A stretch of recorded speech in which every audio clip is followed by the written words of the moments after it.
Novembre 2004. Côte sud-ouest des États-Unis.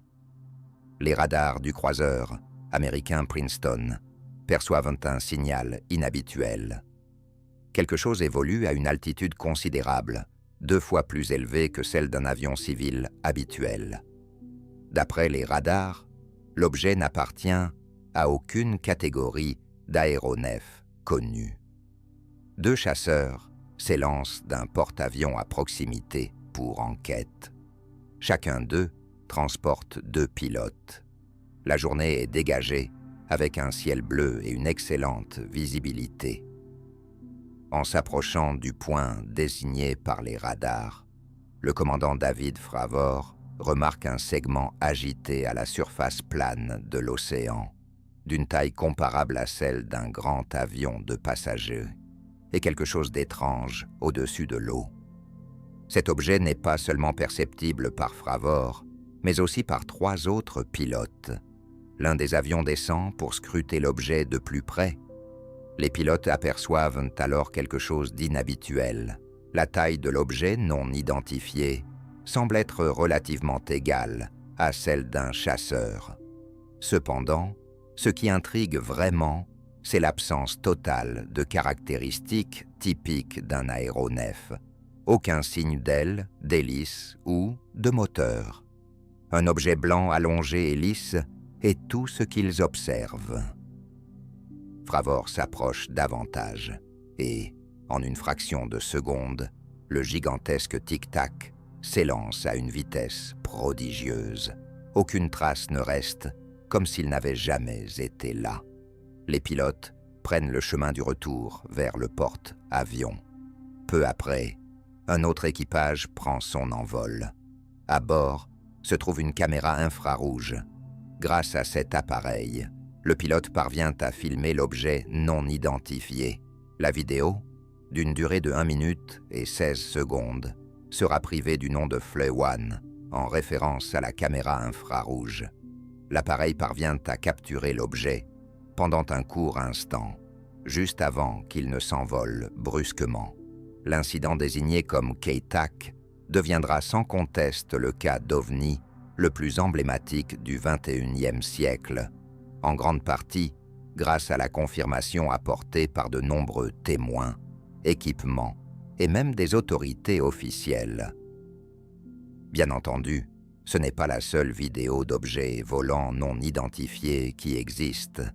Des centaines, voire des milliers, circulent sur Internet. La majorité d'entre elles n'ont aucun intérêt.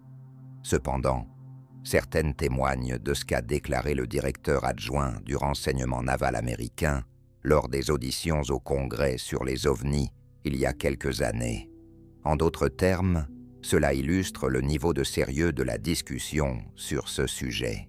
C'est une chose que des personnes avec des chapeaux en aluminium évoquent des petits hommes verts. C'en est une autre lorsqu'un haut responsable militaire américain se prononce ainsi.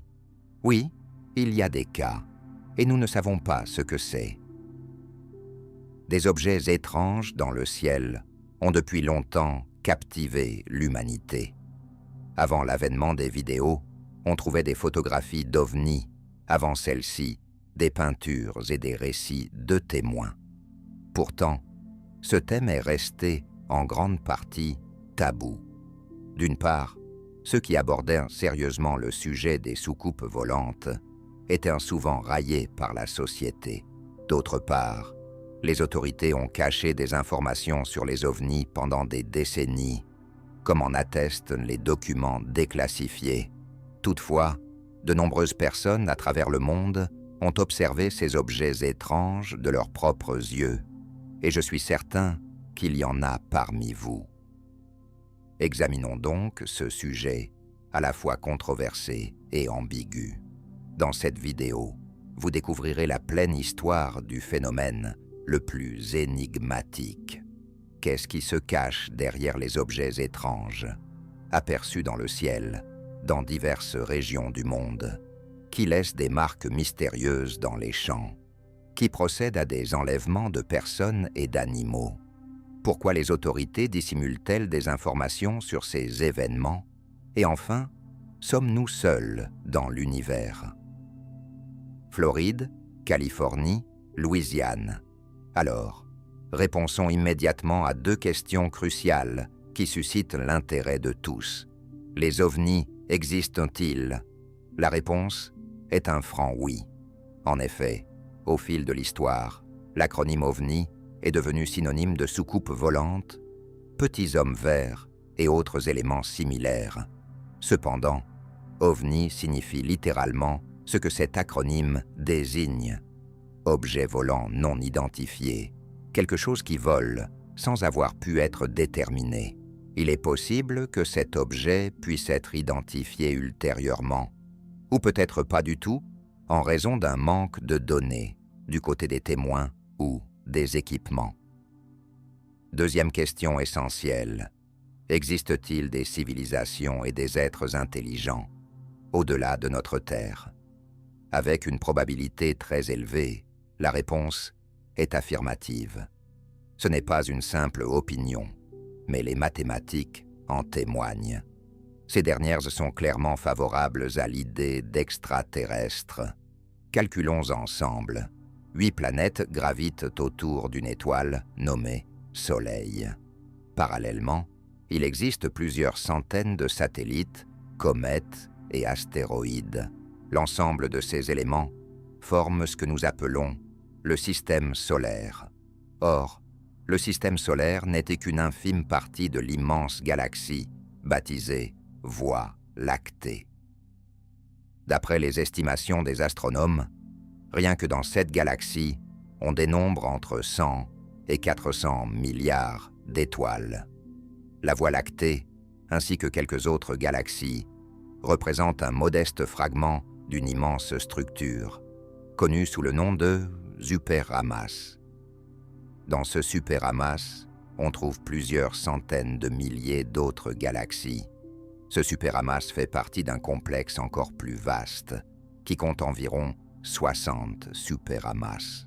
En résumé, l'univers est si immense que le nombre potentiel de planètes susceptibles d'abriter la vie et des formes intelligentes est évalué en multipliant ce chiffre par 1000. Il est évident que ces calculs restent théoriques, mais il est peu probable qu'après cela, quiconque puisse croire que les terriens sont si singuliers qu'ils seraient les seuls êtres vivants parmi des milliers de trillions d'options possibles. Les questions sur l'existence des ovnis et des extraterrestres découlent d'une troisième question, à laquelle nous allons principalement apporter des réponses aujourd'hui. Les civilisations extraterrestres auraient-elles pu être à l'origine, ne serait-ce que d'une petite fraction, des nombreux cas d'ovnis observés sur notre planète? Et quelle serait l'explication des autres incidents? Avant de débuter, il est essentiel de couvrir encore quelques points. La question des ovnis et des extraterrestres comporte une certaine dimension religieuse, dans la mesure où, pour beaucoup, elle s'apparente à une question de foi. En général, les opinions se répartissent en 2 camps. Certains sont profondément persuadés que des civilisations extraterrestres sont impliquées dans ces incidents, ou du moins que des technologies secrètes jouent un rôle. D'autres, en revanche, sont prêts à adopter n'importe quelle explication logique et rudimentaire, même pour des événements qui excèdent nos connaissances humaines et les lois de la physique. Dans cette vidéo, je ne prendrai position ni d'un côté ni de l'autre. Je vais m'appuyer sur les données que nous possédons et que nous sommes capables d'expliquer, tout en tenant compte de celles que nous ne connaissons pas et que nous ne pouvons pas élucider. Dans ce cadre, nous étudierons les différentes versions qui existent. La majorité des cas analysés concernera les États-Unis. Plusieurs raisons expliquent cela, et l'une d'elles est la suivante. Ce passage est saisissant non seulement pour ce que cette personne exprime, mais également pour son identité. Il s'agit du président américain Jimmy Carter. Les ovnis ont été débattus aux États-Unis par des présidents, des hauts fonctionnaires, des scientifiques, des membres des forces armées, ainsi qu'un grand nombre de citoyens ordinaires, ayant été témoins de phénomènes ou s'intéressant simplement au sujet. C'est pourquoi nous possédons une quantité immense de données, spécifiquement sur les États-Unis. Par données, j'entends les récits de témoins, des documents, des photographies, des vidéos, des archives de journaux, des émissions télévisées et d'autres sources d'informations. C'est uniquement sur ces bases multiples que l'on peut formuler des conclusions équilibrées. Cela ne signifie pas qu'en dehors des États-Unis, il n'y ait pas eu de cas d'OVNI. De tels événements ont bel et bien eu lieu et nous en aborderons certains, mais la majeure partie de la vidéo se concentrera précisément sur les États-Unis. Toutefois, toutes les conclusions peuvent être aisément extrapolées à d'autres pays. La quantité d'articles et de vidéos consacrés aux incidents d'OVNI est immense. Le nombre d'articles et de matériaux qui explorent les explications de ces incidents est légèrement inférieur, mais demeure également significatif. Cependant, étudier chaque cas isolément du contexte historique n'est pas entièrement juste. En effet, comme il a été établi, les réponses à de nombreuses questions, même concernant des incidents modernes d'OVNI, se trouvent souvent dans le passé. C'est donc dans cette direction que nous allons nous orienter. En juillet 1947, le colonel William Blanchard examinait les débris d'un objet mystérieux, des morceaux de bois, des bandes de caoutchouc, des fragments de matériaux réfléchissant la lumière, ornés de symboles étranges, évoquant des hiéroglyphes. Quelques jours plus tôt, un agriculteur local avait fait cette découverte. Tout cela s'est déroulé près d'un village, à environ une centaine de kilomètres de la base aérienne de Roswell. Sur les conseils d'un policier local, l'agriculteur a signalé l'information aux autorités militaires, qui ont ensuite récupéré les débris. Le colonel Blanchard, en tant que commandant de la base aérienne et pilote chevronné, savait que ces débris n'appartenaient à aucun aéronef connu. L'officier savait presque certainement ce que ces débris signifiaient. C'était le sujet qui faisait l'objet de conversations dans tout le pays. Dans le communiqué de presse, émis sur ordre de Blanchard, il était affirmé que les militaires avaient réussi à capturer la première soucoupe volante. La raison pour laquelle le colonel Blanchard a annoncé cette découverte avec tant d'assurance est la suivante. Seulement 2 semaines auparavant, un événement considéré comme le point de départ de l'ère moderne des ovnis s'était produit. À ce moment-là, l'homme d'affaires Kenneth Arnold, à bord d'un petit avion privé, avait observé dans le ciel une lumière éclatante et 9 objets convexes. Cela se déroulait près du mont Rainier, dans l'ouest des États-Unis. Selon Arnold, les objets se déplaçaient à une vitesse supérieure à celle du son. Un membre des forces aériennes, dépêché pour interroger Arnold, en est venu à la conclusion qu'il avait probablement réellement observé ce qu'il décrivait. De plus, Arnold bénéficiait de l'avantage d'être un pilote expérimenté, ayant accumulé de nombreuses heures de vol durant la Seconde Guerre mondiale. Toute cette affaire aurait constitué un matériau idéal pour les démystificateurs. Aujourd'hui, plusieurs théories circulent, allant de l'idée qu'il s'agissait simplement de reflets des instruments de son propre avion à des essais de fusée à proximité. Cependant, trop de temps s'est écoulé et il est peu probable que nous découvrions un jour la vérité sur ce qu'Arnold a réellement vu ou s'il a vraiment observé quelque chose. En 1947, les explications rationnelles n'intéressaient quasiment personne.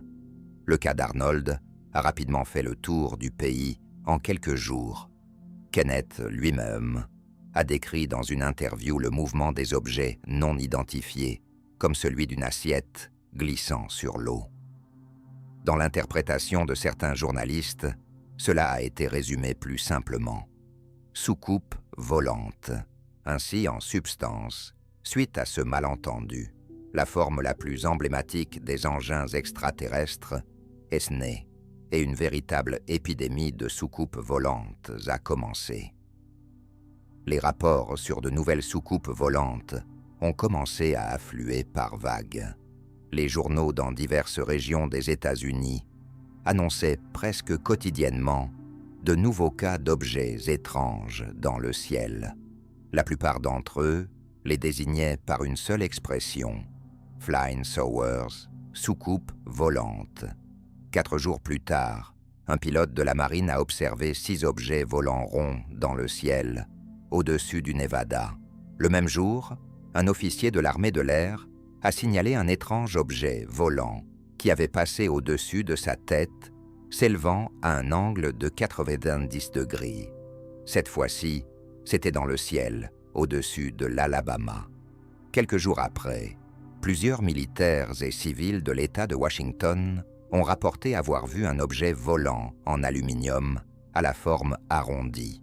Encore quelques jours plus tard, l'équipage d'un avion de passagers a fait état d'une lumière se rapprochant rapidement dans le ciel, au-dessus de l'Oregon.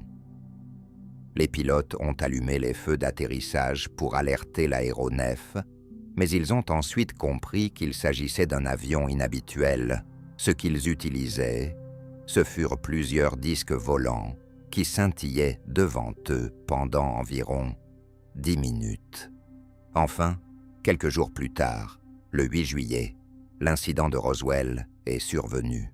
Dans ce contexte, il n'est pas surprenant que la première réaction du commandant de la base aérienne ait été de supposer que les débris provenaient d'une soucoupe volante. Au milieu de la journée, un communiqué de presse du colonel Blanchard est paru dans plusieurs journaux, incluant également des interviews de quelques témoins locaux qui décrivaient un objet lumineux passant au-dessus de leur tête. La nouvelle de l'incident a fait tant de vagues qu'en quelques heures, la base de Roswell a commencé à recevoir des appels, non seulement de journalistes du pays entier, mais aussi de médias internationaux. 3 heures plus tard, le général Romey, commandant des forces aériennes du district, a annoncé que les débris découverts à Roswell étaient en réalité ceux d'un simple ballon météorologique et qu'il n'y avait rien de surnaturel. Spoiler, un demi-siècle plus tard, nous découvrirons que c'était en fait une couverture, mais nous y reviendrons un peu plus tard. Dès le lendemain de l'incident à Roswell, des journaux de l'Arizona voisin ont publié les premières photographies de soucoupes volantes. 2 clichés granuleux et de mauvaise qualité montraient quelque chose ressemblant à un disque volant. Selon l'auteur des photographies, William Moros, l'objet a survolé à une altitude d'environ 300 mètres avant de disparaître rapidement dans le ciel. À la fin de l'année 1947, environ 800 rapports de soucoupes volantes avaient été enregistrés sur le territoire américain. D'après des sondages, 90% des Américains avaient connaissance du phénomène des disques célestes, et cela en moins d'1 an. Les scientifiques sollicités par les journalistes pour expliquer la situation affirmaient qu'aucune soucoupe volante n'existait. L'astronome Gordon Ettell a déclaré au magazine Times que de tels aéronefs étaient impossibles et que la véritable explication des nombreux incidents était liée à des phénomènes naturels et à l'hypnose de masse. D'accord, faisons une pause. Certains d'entre vous vont sûrement poser une question pertinente. La raison des nombreux rapports sur les soucoupes en 1947, admettons-le, est claire. Toutefois, il y a eu des cas antérieurs, et ceux-ci ont réellement eu lieu. Au fil des siècles, des observations d'enseignements d'étranges lumières et d'objets dans le ciel ont été rapportées. Il existe une théorie selon laquelle l'histoire biblique du prophète Ézéchiel et des roues n'est rien d'autre qu'un récit sur une soucoupe volante, des détails troublants dans des peintures, des récits de légendes abondent. Cependant, il est difficile de prendre tout cela au sérieux en raison du manque de faits documentés et vérifiables.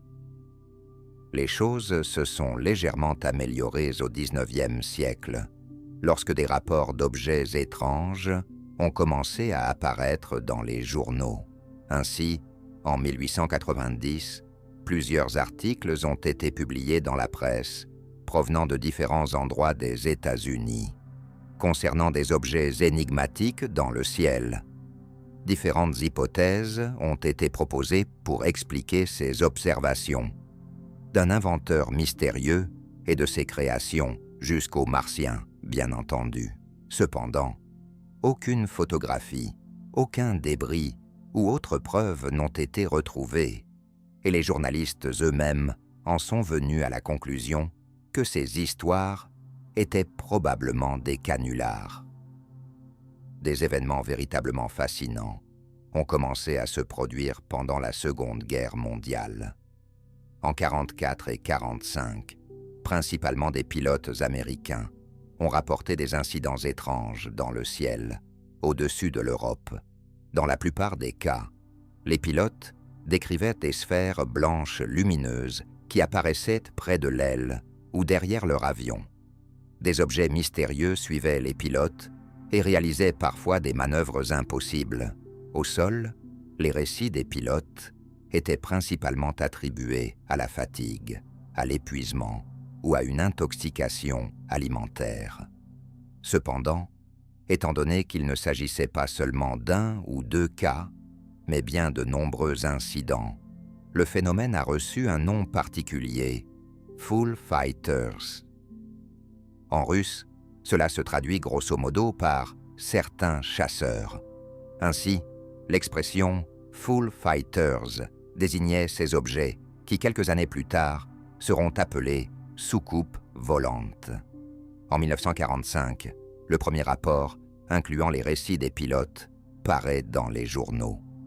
Les scientifiques, commentant ces cas, affirment qu'il s'agit des lumières d'Elma, un phénomène atmosphérique intéressant qui se produit principalement pendant les orages. Ces faisceaux lumineux apparaissaient le plus souvent sur des objets élevés, des poteaux, des mâts de navires ou des ailes d'avion. Cependant, les pilotes, en réponse à ces théories, affirmaient qu'ils savaient à quoi ressemblaient les lumières d'Elma et que ce n'était pas cela. Quoi qu'il en soit, après la fin de la guerre, les rapports sur les Full Fighters ont cessé, ce qui a entraîné l'émergence d'une nouvelle théorie concernant ces incidents. Ceux-ci auraient été attribués à une arme expérimentale des Allemands. Cependant, officiellement, tous les cas ont été considérés comme des hallucinations collectives, et c'est l'explication qui aurait tout à fait convenu aux autorités américaines si en 1947, dans le ciel au-dessus des États-Unis, tout ce qui s'est passé n'avait pas eu lieu. Au départ, les responsables publics semblaient méconnaître ce qui s'était produit. Cependant, à la fin de l'année, le nombre de cas était devenu si élevé qu'il était impossible de les écarter. La principale préoccupation des militaires n'était bien sûr pas la présence de civilisations extraterrestres, mais plutôt un potentiel superarme de l'adversaire stratégique, dont le principal devenait progressivement l'Union soviétique. En général, tout ce qui se passait dans les hautes sphères du pouvoir aux États-Unis en 1947 est extrêmement révélateur. Cela aide à mieux comprendre de nombreuses choses concernant les incidents ovnis au cours des 70 années suivantes. De nombreux Américains étaient convaincus que les autorités détournaient l'attention de quelque chose. Mais le problème réside dans le fait qu'on peut cacher non seulement des informations, mais aussi des ignorances. À la fin de 1947, les enquêtes sur les incidents étaient menées par le FBI et les forces aériennes. Leur travail consistait principalement à interroger et à vérifier les témoins. En général, il n'y avait presque aucun autre élément d'information, parmi plusieurs centaines d'incidents impliquant des soucoupes. Seules quelques-unes avaient révélé des débris qui n'éveillaient pas de soupçons chez les enquêteurs, ainsi que 2 photos granuleuses d'un disque volant. Cependant, la qualité de ces photographies ne permettait pas de tirer des conclusions définitives. En résumé, les autorités elles-mêmes ne s'avérant pas ce que c'était. Cependant, le pouvoir repose sur l'autorité. Reconnaître publiquement qu'il y a effectivement quelque chose qui vole, mais que l'on ne sait pas ce que c'est, n'est pas très crédible. Un autre problème résidait dans les malentendus entre les différentes agences au sein du pays. Le FBI et l'US Air Force sont des organisations totalement indépendantes l'une de l'autre.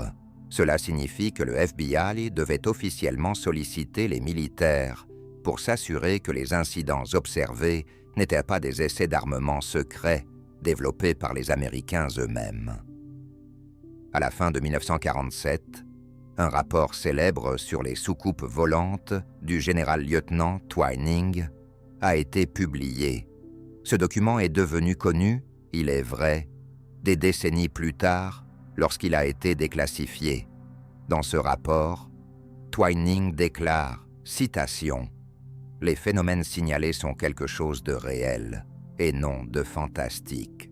Parmi les hypothèses avancées, il est suggéré qu'un adversaire étranger, par exemple l'Union soviétique, aurait réalisé une avancée technologique majeure et que désormais les résultats de cette avancée survolent le territoire des États-Unis. » Pour enquêter sur les incidents, une commission spéciale composée de scientifiques et de militaires a été établie sous le nom de projet Cygne. La mission principale des participants au projet était de déterminer si les ovnis étaient des armes, qu'elles soient américaines, soviétiques ou d'une autre origine, s'il s'agissait de civilisations extraterrestres ou en réalité de phénomènes naturels, d'erreurs humaines et d'autres explications ennuyeuses mais compréhensibles. Les incidents liés aux ovnis, bien sûr, ne se sont pas arrêtés en 1947. L'année suivante, le projet Cygne a enregistré encore plusieurs centaines d'événements. Les 3 incidents les plus fascinants parmi eux se sont avérés être les suivants. Le premier a eu lieu en janvier 1948, dans le ciel, au-dessus de l'État du Kentucky. Au départ, plusieurs agents de police ont aperçu un grand objet blanc en forme ronde dans le ciel. Le même phénomène a été observé par les militaires de la base aérienne la plus proche. Selon certaines sources, le disque mesurait 100 mètres de diamètre, tandis que d'autres estimations étaient beaucoup plus modestes. Un chasseur a été envoyé pour intercepter cet étrange objet. À bord se trouvait le capitaine Mantell. À ce moment-là, l'objet non identifié était à une altitude d'environ 5 km et continuait à monter. Le pilote était toujours à sa poursuite.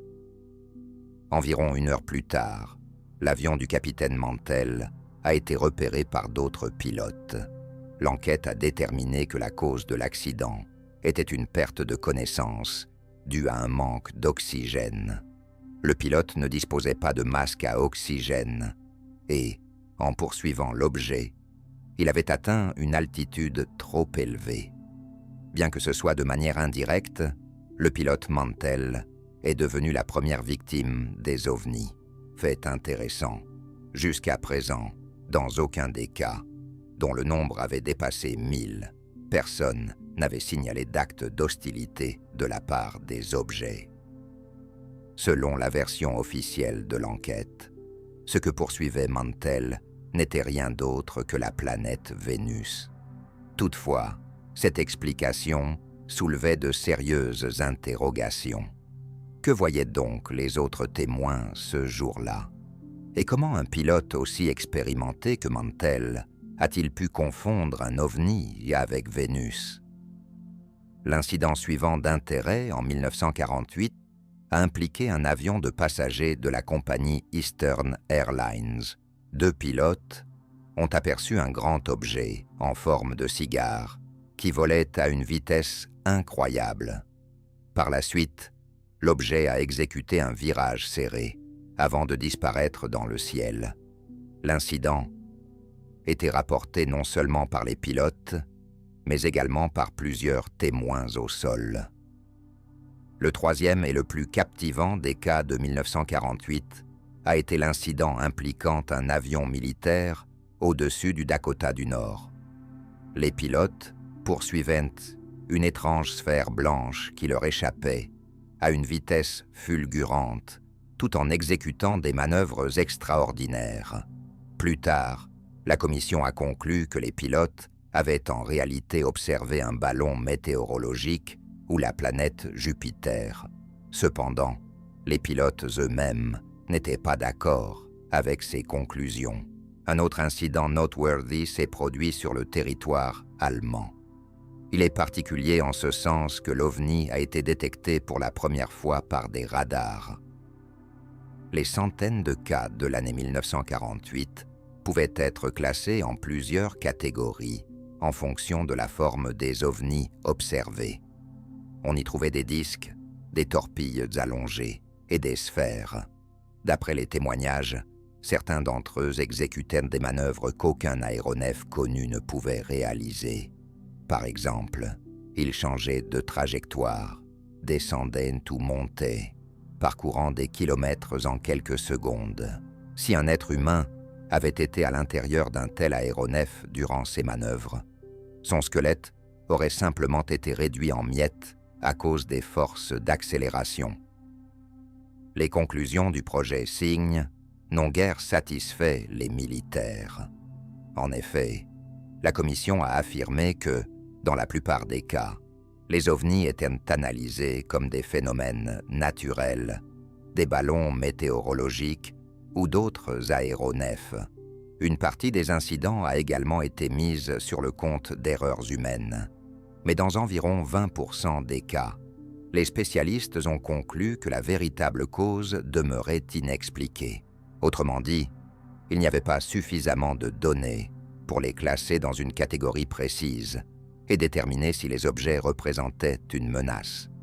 Les participants au projet Cygne estimaient peu probable la théorie d'une superarme appartenant à d'autres pays, car cela impliquerait un niveau incroyable de développement technologique et un secret encore plus impressionnant pour concevoir un tel projet dans la plus stricte confidentialité. Il est intéressant de noter qu'une partie des membres de la commission favorisait l'hypothèse selon laquelle certaines affaires pourraient impliquer des civilisations extraterrestres. Les conclusions du projet Cygne sont restées secrètes pendant de nombreuses années, et l'équipe de spécialistes a été dissoute.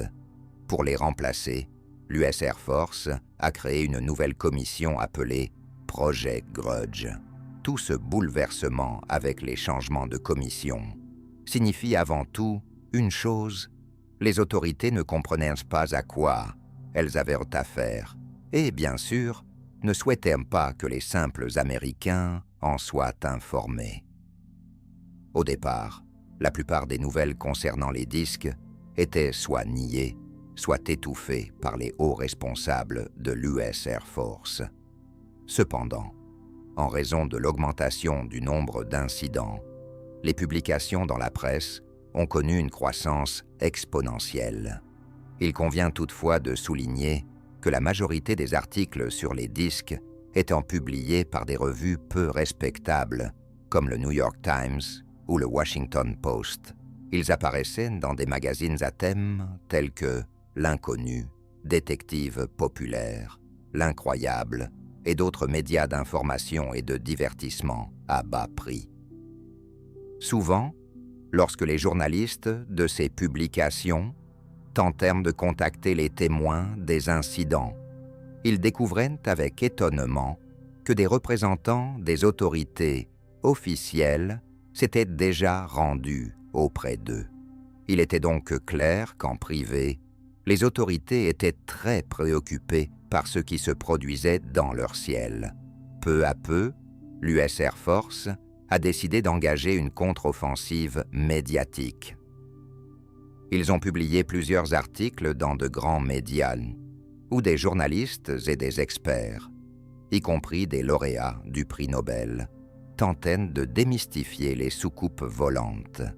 Ils proposaient des explications accessibles comme Vénus, des pluies de météorites, des erreurs humaines et d'autres. Cependant, l'effet de cette campagne médiatique a été tout à fait inversé.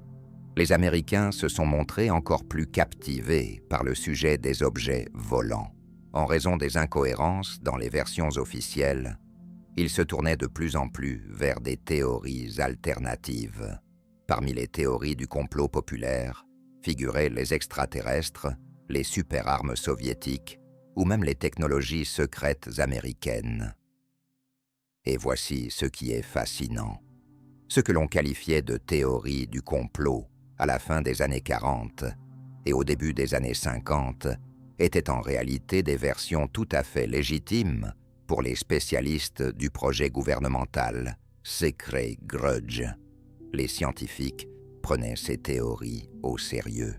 Ils réalisaient à peu près les mêmes calculs mathématiques que nous au début de la vidéo et en concluaient que la probabilité d'une civilisation au-delà de la Terre était élevée. Le principal inconvénient de cette théorie était que les voyages à travers la galaxie, et encore plus les déplacements intergalactiques, exigeraient un niveau de développement technologique incroyable, difficile à imaginer. Et en général, cela reste encore complexe à concevoir aujourd'hui. L'approche du projet Grudge, en matière d'enquête, était nettement plus structurée que celle de ses prédécesseurs du projet Sign. Parmi plus d'1 millier de cas, ils n'ont retenu que quelques centaines où les datas étaient suffisantes pour une analyse systématique. Et parmi ceux-ci, 30 incidents ont été classés comme inexplicables. Le projet était dirigé par l'officier de l'US Air Force, Edward Ruckle. L'un des éléments clés de son approche était l'impartialité. Si un membre de son équipe était fermement convaincu qu'un incident donné était lié à des extraterrestres ou, au contraire, repoussait immédiatement cette hypothèse, il était exclu de l'équipe. Et surtout, Ruckle a décidé de s'attaquer à la réputation des soucoupes volantes. Il est impossible de mener une recherche scientifique sérieuse sur un sujet avec un tel intitulé. C'est pourquoi il a proposé de renommer les incidents OVNI, pour objets volants non identifiés. En russe, cette expression se traduit littéralement par Neopoznany letaющий объект. Le projet Grudge a été transformé en une nouvelle organisation appelée BL Book, le livre bleu. Il est probable que vous ayez déjà entendu ce nom. Parmi les spécialistes ayant travaillé sur le problème des ovnis, on trouvait des personnes de grand renom. L'un des astronomes les plus notables, le professeur Joseph Hynek, était impliqué non seulement dans l'astronomie, mais aussi, par exemple, dans le développement de projectiles télécommandés pour l'armée durant la guerre. Le travail du projet BL Book se déroulait sur une base militaire dans l'État de l'Ohio. Là-bas, entre autres activités, il développait les derniers modèles de missiles américains et analysait des échantillons d'armements allemands et soviétiques capturés. En somme, cela illustre une fois de plus que, dans la sphère privée, les militaires américains prenaient très au sérieux la question des véritables causes des objets volants non identifiés et examinaient toutes les hypothèses possibles, parmi lesquelles 5 étaient primordiales. Une arme secrète des Américains eux-mêmes, une arme secrète de l'adversaire stratégique, à cette époque l'URSS, une erreur humaine ou une hystérie de masse, la diffusion intentionnelle de fausses informations visant à déstabiliser la situation dans le pays. et enfin l'existence d'une civilisation extraterrestre. Ces 5 raisons, évoquées concernant les objets non identifiés dans le ciel, demeurent en grande partie inchangées à ce jour. Il est évident qu'un grand nombre d'incidents sont le résultat de la nature humaine. Nous avons tendance à voir ce que nous souhaitons voir. Si tout le monde parle de soucoupes volantes, on commence également à les remarquer. Cependant, une fraction des cas s'est avérée réellement intéressante, car soit ils demeuraient sans explication, soit les versions officielles soulevaient des interrogations. Cela a été le cas avec la mystérieuse mort du capitaine Mantell. Edward Ruckel connaissait bien cette affaire et ne croyait pas à la version officielle affirmant que le pilote expérimenté Mantell aurait confondu Vénus avec un ovni.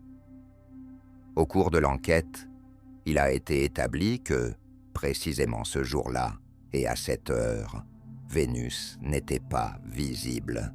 Cela indique que Mantell observait clairement autre chose.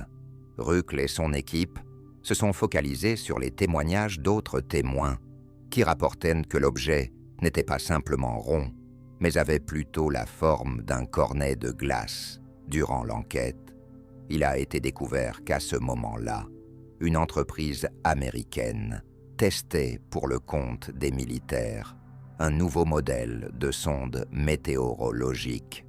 Ni Mantell, ni les autres témoins, ce jour-là, n'avaient rencontré de telles configurations, ni n'étaient au courant de leur développement.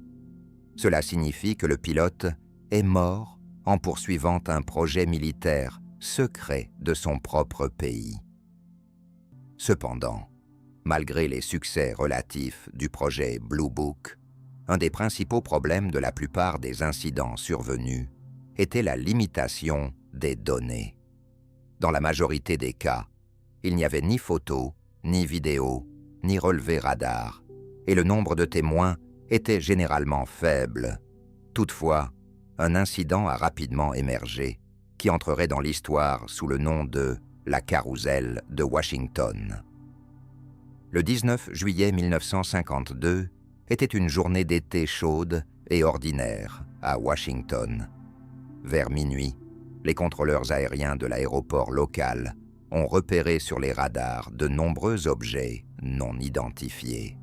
L'un des contrôleurs a déclaré à son supérieur « Je vois une flotte de soucoupes volantes ».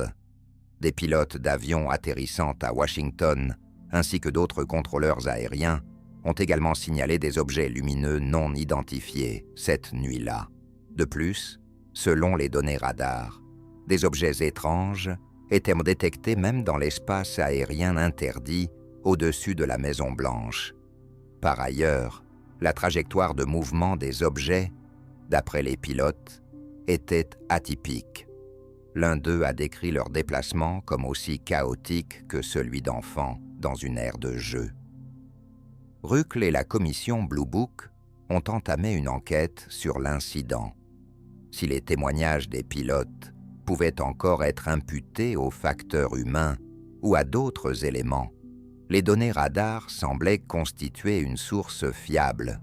Cependant, l'analyse de 3 radars différents ayant détecté les objets a révélé un résultat surprenant.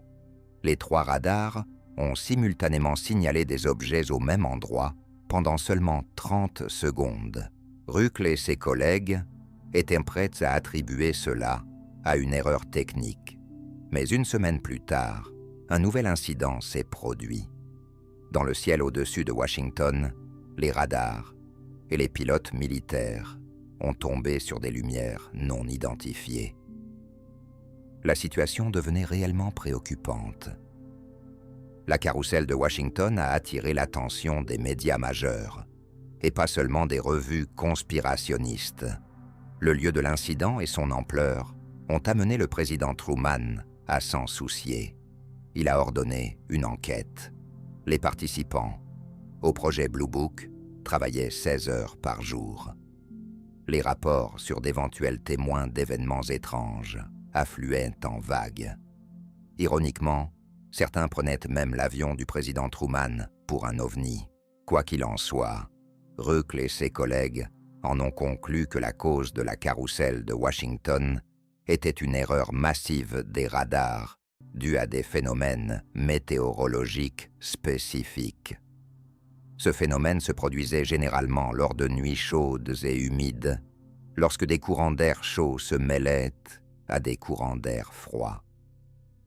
La théorie a été confirmée quelques mois plus tard dans une autre région des États-Unis. Selon la commission, ce que les pilotes avaient observé n'était rien d'autre qu'une pluie de météores. De plus, les témoins eux-mêmes se contredisaient dans leurs déclarations, ce qui remettait en question la crédibilité de leurs témoignages. Cependant, bien que des réponses aient été fournies, la carrousel de Washington a suscité une grande inquiétude au plus haut niveau du gouvernement américain.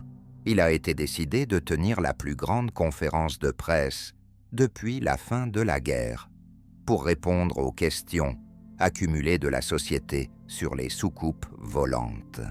Le général-major John Samford a déclaré qu'à partir de 1947, ils avaient examiné des milliers de cas et avaient pu expliquer la vaste majorité d'entre eux. Ensuite, Samford a reconnu qu'il y avait d'autres épisodes non résolus. Cependant, le général a également souligné qu'il n'y avait pas d'explication, car les données étaient insuffisantes pour classer l'épisode dans une catégorie précise, et qu'il poursuivrait l'enquête.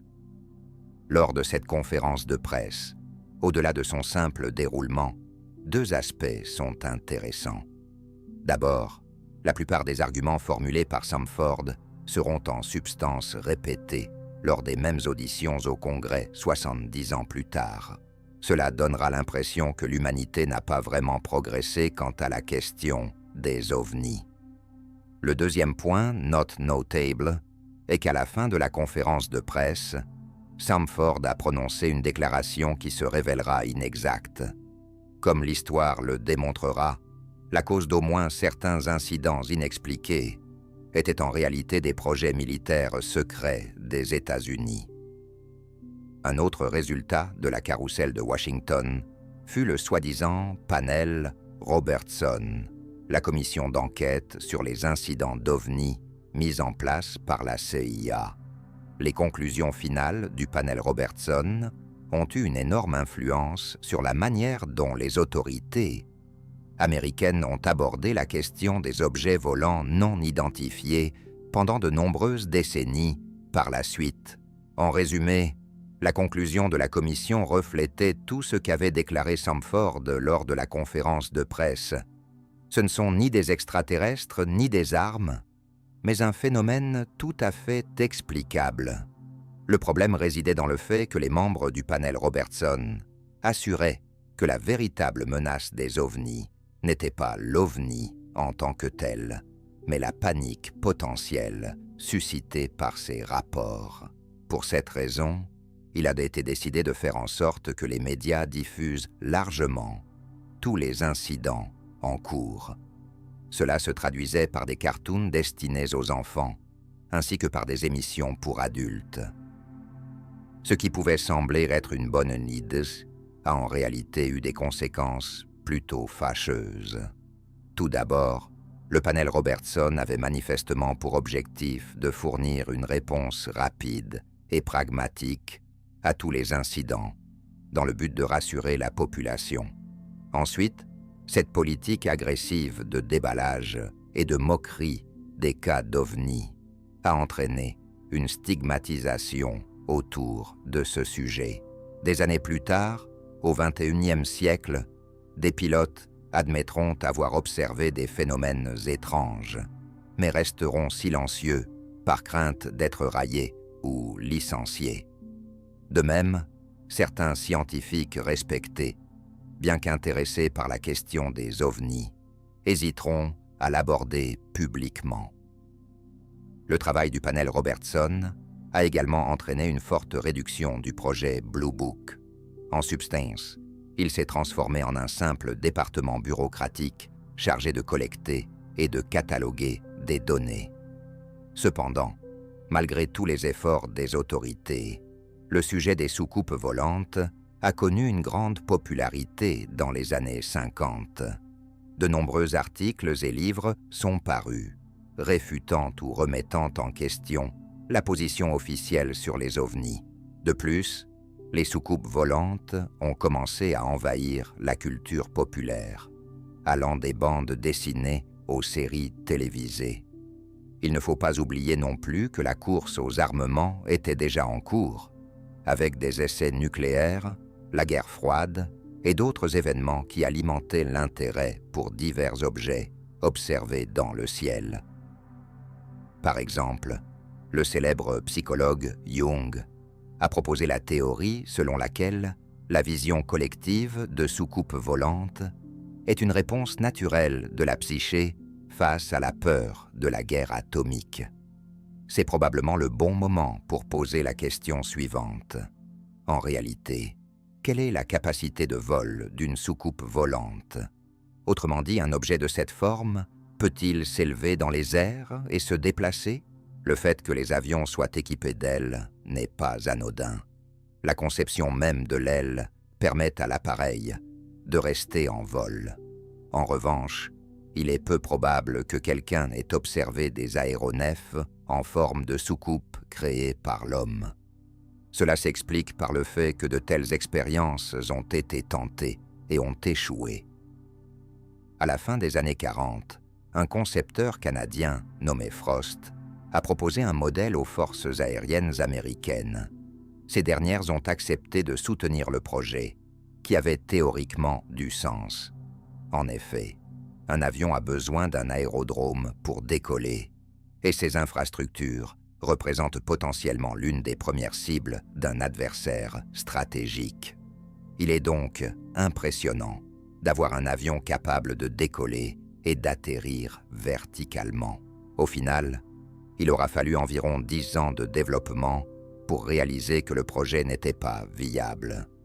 L'avion en forme de soucoupe pouvait à peine s'envoler, même à très basse altitude.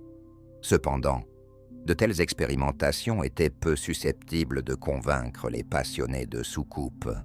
En effet, si des civilisations extraterrestres avaient pu atteindre la Terre, cela signifierait qu'elles sont bien plus avancées que nous, et qu'elles ont donc compris comment faire voler des soucoupes.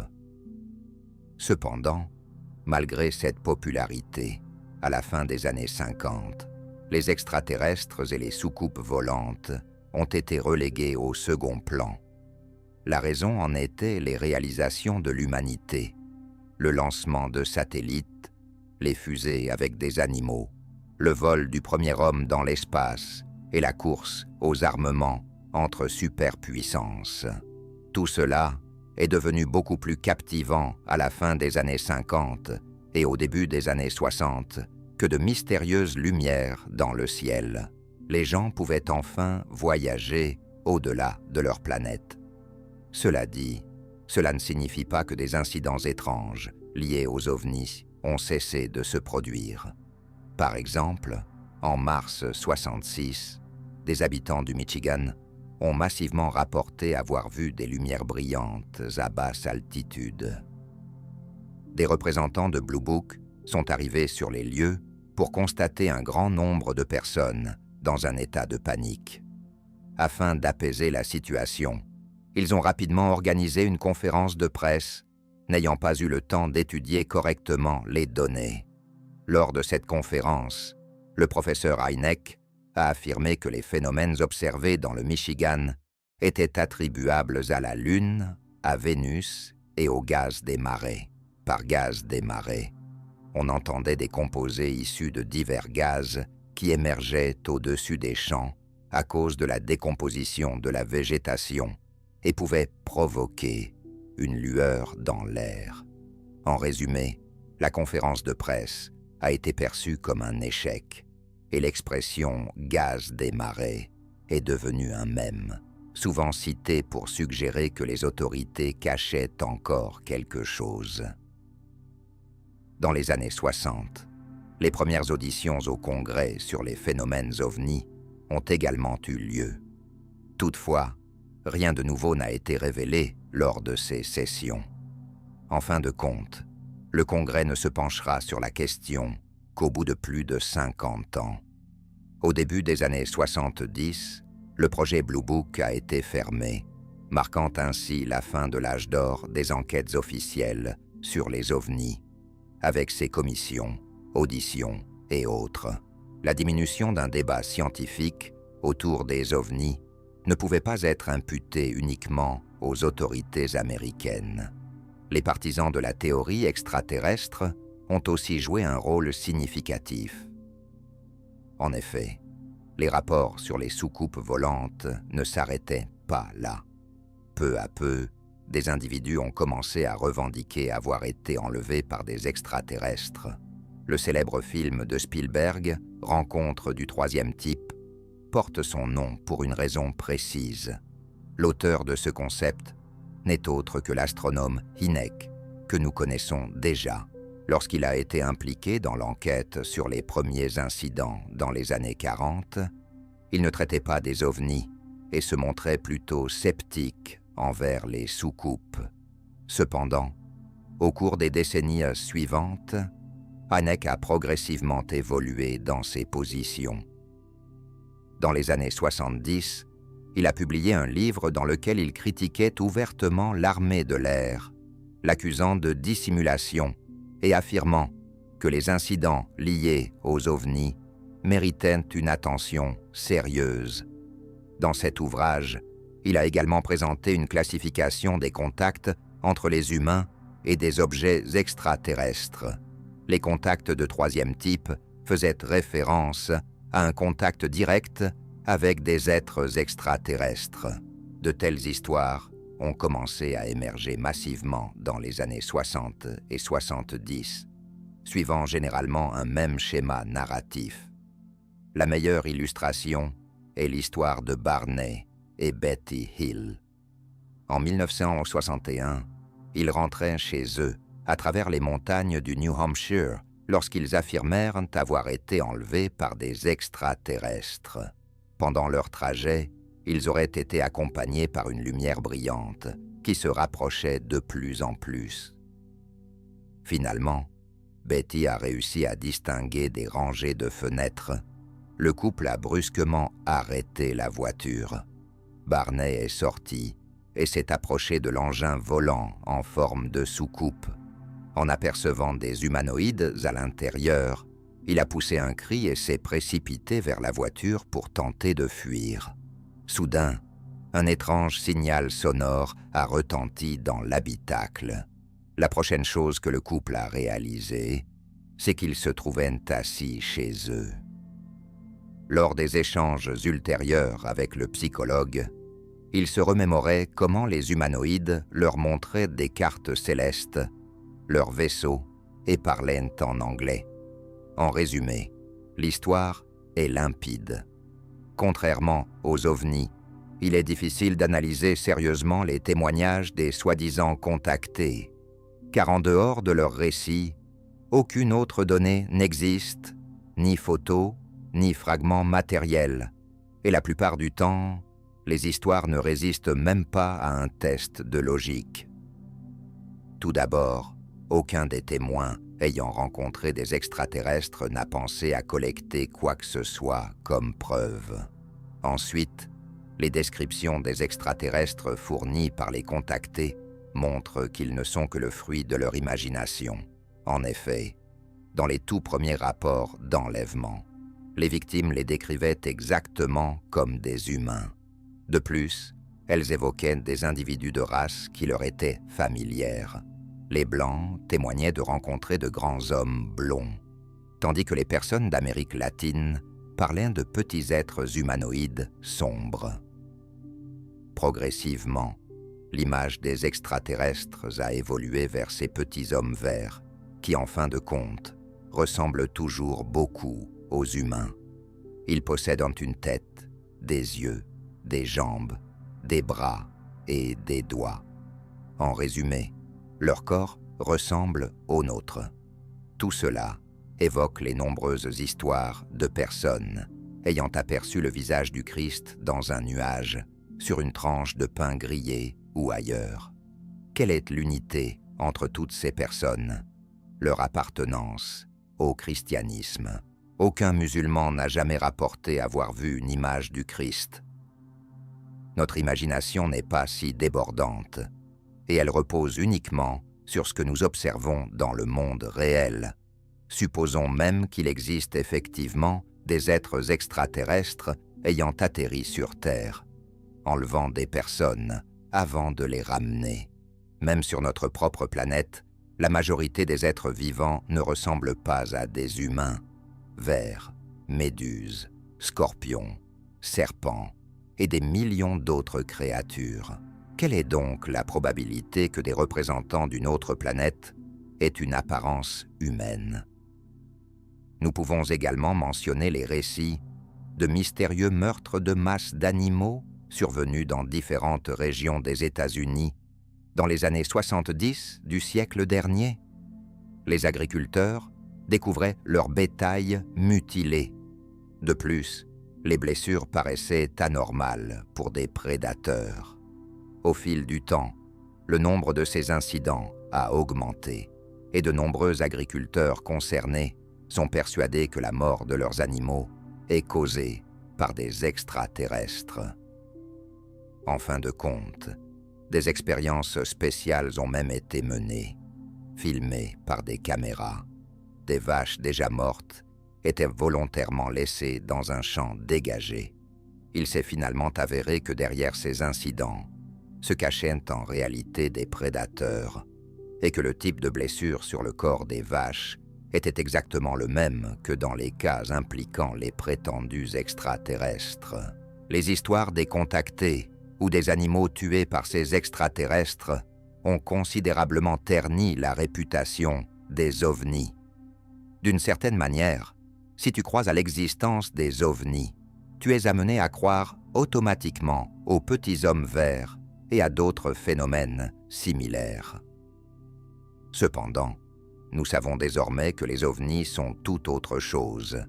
Des objets volants non identifiés ont été observés sur tous les continents de la planète. Chaque pays possède ses histoires les plus célèbres. En France, il s'agit de l'affaire de 1981, impliquant le fermier Renata Nicolae, à qui une soucoupe volante a rendu visite sur sa propriété. Au Costa Rica, c'est l'affaire de 1971, reconnue comme la photographie d'OVNI la plus célèbre. En Iran, il y a l'incident fameux de Téhéran, lorsque le pilote a aperçu un énorme objet blanc dans le ciel. De nombreuses personnes, dans divers pays, croient que leurs autorités cachent la véritable réalité sur les incidents, ou du moins une partie de celle-ci. L'exemple des États-Unis vient renforcer cette théorie. En effet, des décennies après les événements, nous avons enfin découvert la vérité concernant certains d'entre eux. Un exemple marquant est l'incident mystérieux de Roswell, dont la vérité a été révélée après de nombreuses années. Je rappelle qu'à l'époque, les autorités avaient d'abord annoncé avoir retrouvé des débris d'une soucoupe volante, puis avaient rapidement modifié leur discours pour parler de débris d'un ballon météorologique. Le camouflage a réussi dans une certaine mesure. Pendant près de 30 ans, l'incident a été oublié. Cependant, dans les années 80, des journalistes ont publié un article sensationnel. Un des témoins des événements, l'officier Marcel, a révélé qu'il ne s'agissait pas d'un ballon météorologique, mais d'une soucoupe volante. Ainsi, la popularité de l'incident de Roswell a immédiatement explosé. Pour de nombreux partisans des théories du complot, cet incident est devenu le symbole illustrant que les autorités dissimulent la vérité. Ce n'est qu'au milieu des années 90 que l'US Air Force a publié un rapport dans lequel elle a affirmé que la véritable cause de ce qui s'était produit à Roswell était un programme secret nommé Mogul. Celui-ci consistait en des sondes conçues pour voler à haute altitude afin de surveiller les essais nucléaires soviétiques. Le projet a échoué, mais il a été classé secret pendant un certain temps, avant de sombrer dans l'oubli. Ce n'est qu'au milieu des années 90 qu'il a été associé à l'incident de Roswell. Cette explication a-t-elle satisfait tous les adeptes des théories du complot? Bien sûr que non. En 1995, des images célèbres, prétendument filmées, juste après le crash à Roswell, ont émergé, montrant une autopsie d'extraterrestres. Pour de nombreux Américains, cette vidéo est devenue une preuve de la nature extraterrestre de l'incident, mais il s'est révélé qu'elle n'était en réalité qu'une mise en scène, produite pour la chaîne Fox. Un autre exemple marquant de vérité, révélé de nombreuses années plus tard, est la soi-disant Zone 51.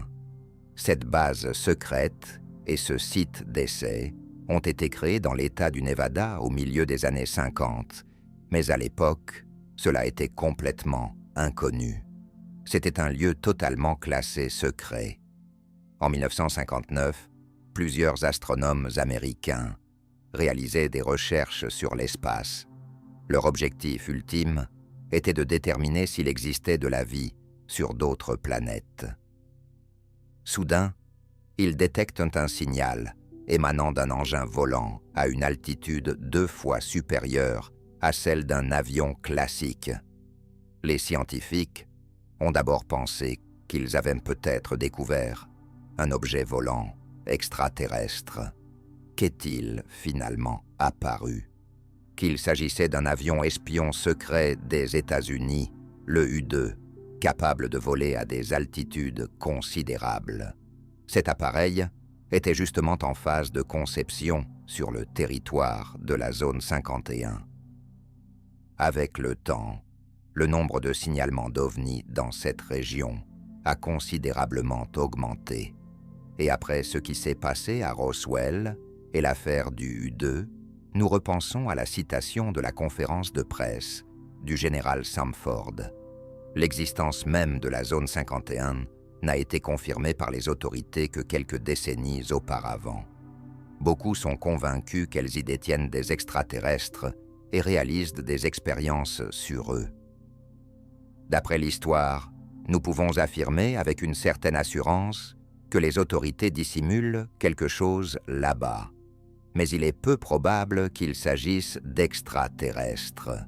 Il y a probablement des armes nouvelles, mais nous ne découvrirons la vérité que dans 50 ans, si jamais nous le faisons. Et finalement, nous sommes arrivés au XXIe siècle, une époque où chaque appareil est équipé d'une caméra vidéo.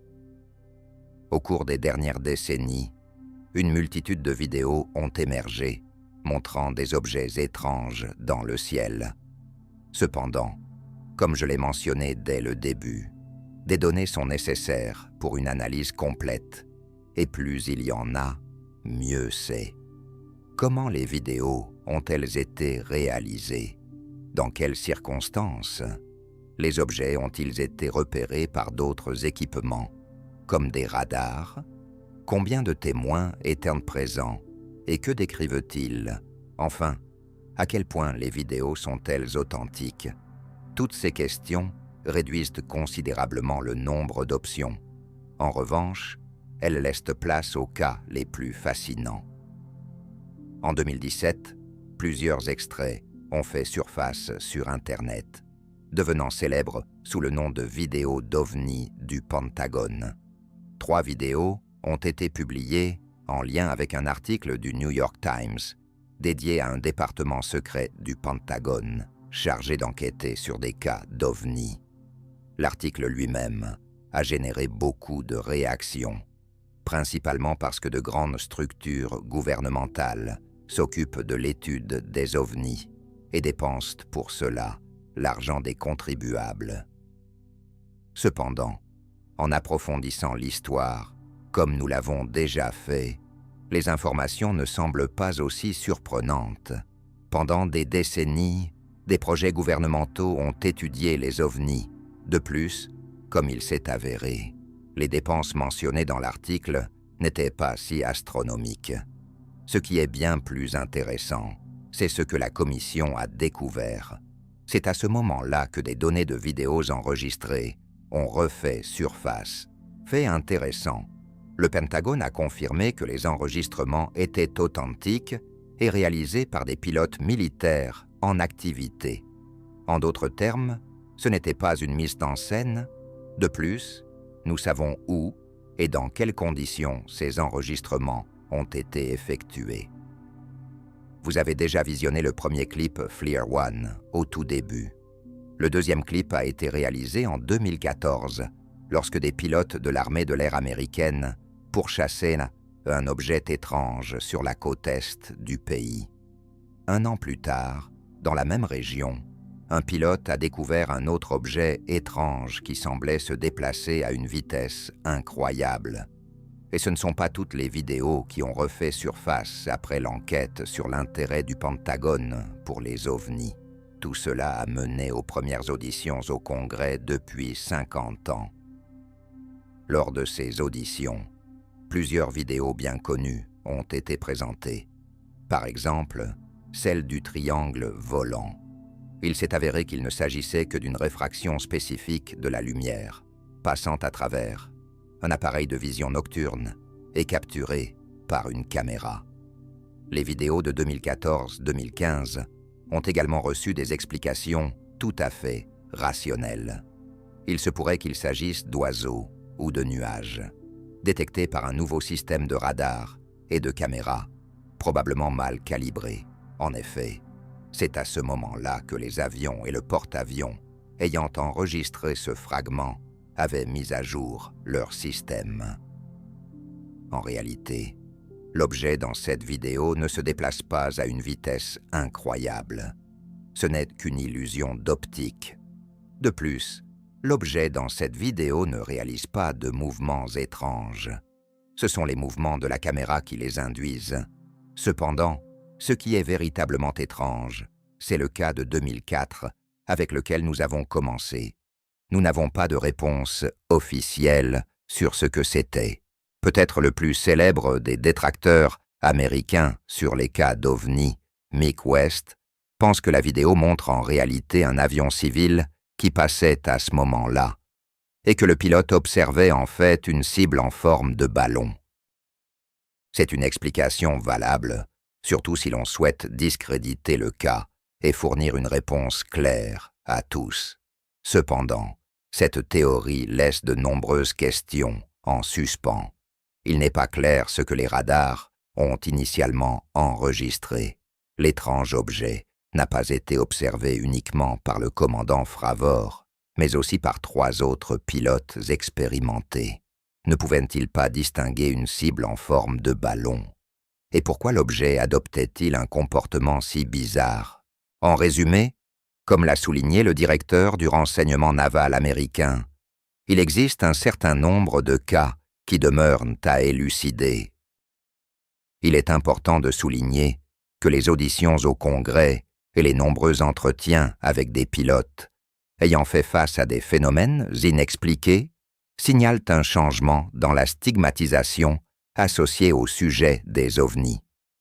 Les militaires partagent leurs expériences et des scientifiques respectés théorisent sur le fait que certains cas pourraient effectivement être liés à des civilisations extraterrestres, du moins potentiellement. En effet, lorsque nous discutons d'épisodes bien documentés mais non résolus concernant des ovnis, nous ne pouvons pas affirmer qu'il s'agit d'êtres intelligents d'origine extraterrestre. Cependant, nous ne pouvons pas écarter l'idée qu'il pourrait s'agir d'êtres extraterrestres.